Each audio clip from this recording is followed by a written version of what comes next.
Durant toute l'ascension, tour à tour se démasque le pic Saint-Loup ou le château. Après une marche de 45 minutes dans la garrigue, une belle récompense vous attend du haut de cette forteresse juchée dans la montagne.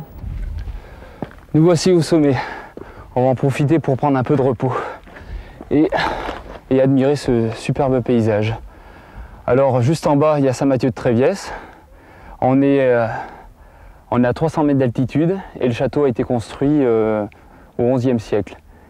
Il commandait deux grandes voies de commerce entre la mer et les Cévennes. Mais pour en savoir un peu plus sur ce château, on accueille tout de suite Isabelle. Bonjour Isabelle, vous êtes passionnée donc d'histoire et entre autres du château de Montferrand. Oui, tout à fait, on va le visiter. Allez, c'est parti. Excommunié après l'assassinat d'un légal pontifical, Raymond VI de Toulouse doit livrer Montferrand à l'église. C'est ainsi que l'évêque de Maguelone entre en possession du site jusqu'à la Révolution. Au XVIIe siècle, l'évêque de Montpellier sollicite le roi pour démanteler le château. C'était signé son arrêt de mort. Ses ruines furent vendues à la Révolution avec les bois environnants. Donc on a fait une grande partie de la visite là, du château. Et en face, là, on en aperçoit un autre, c'est la face nord là donc. C'est quel château ça? C'est le château de la Roquette. Château de la Roquette. Et le château de Montferrand, pourquoi Montferrand?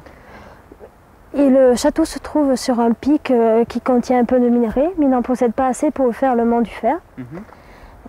On l'appelle le mont de Fer, pas d'un point de vue géologique, mais d'un point de vue rapport de force, parce qu'il était craint par tous ses ennemis, et il a résisté pendant plusieurs siècles.